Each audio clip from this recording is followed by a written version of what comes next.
Hello, come join us for Read and Roll Night on Thursday, March 12th. You will have a chance to win this book I'm reading and a matching prize. And you can find out who I am. I'm going to be reading Percy Jackson and the Lightning Thief. Chapter 1, I accidentally vaporize my pre-algebra teacher. Look, I didn't want to be a half-blood. If you're reading this because you think you might be one, my advice is close this book right now. Believe whatever lie your mom or dad told you about your birth and try to lead a normal life. Being a half-blood is dangerous. It's scary. Most of the time, it gets you killed in painful, nasty ways. If you're a normal kid reading this because you think it's fiction, great. Read on. I envy you for being able to believe that none of this ever happened. But if you recognize yourself in these pages, if you feel something stirring inside, stop reading immediately. You might be one of us. And once you know that, it's only a matter of time before they sense it too, and they'll come for you. Don't say I didn't warn you. My name is Percy Jackson. I'm 12 years old. Until a few months ago, I was a boarding student at Yancey Academy, a private school for troubled kids in upstate New York. Am I a troubled kid? Yeah, you could say that.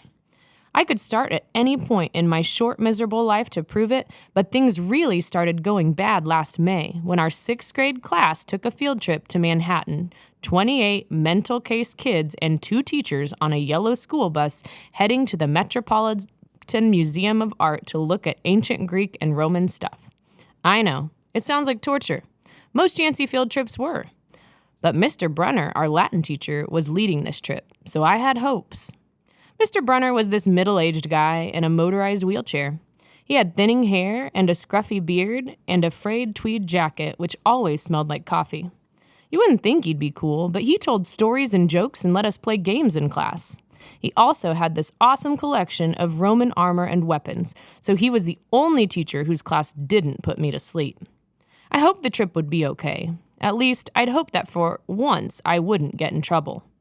Boy, was I wrong. See, bad things happen to me on field trips. Like at my 5th grade school, when we went to Saratoga Battlefield, I had this accident with a Revolutionary War cannon. I wasn't aiming for the school bus, but of course, I got expelled anyway.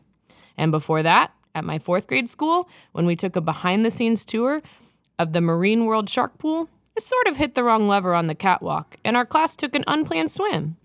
And the time before that? Well, you get the idea. This trip, I was determined to be good. All the way into the city, I put up with Nancy Bobofit, the freckly, red-headed, kleptomaniac girl hitting my best friend Grover in the back of the head with chunks of peanut butter and ketchup sandwich.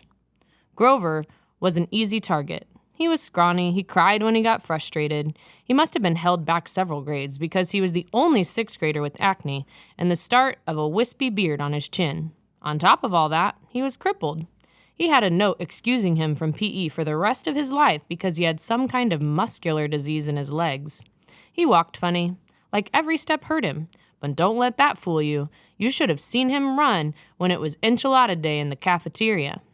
Anyway, Nancy Bobofit was throwing wads of sandwich that stuck in his curly brown hair, and she knew I couldn't do anything back to her because I was already on probation.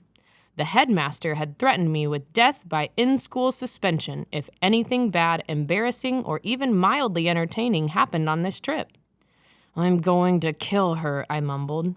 Grover tried to calm me down. It's okay, I like peanut butter. He dodged another piece of Nancy's lunch. That's it, I started to get up, but Grover pulled me back to my seat.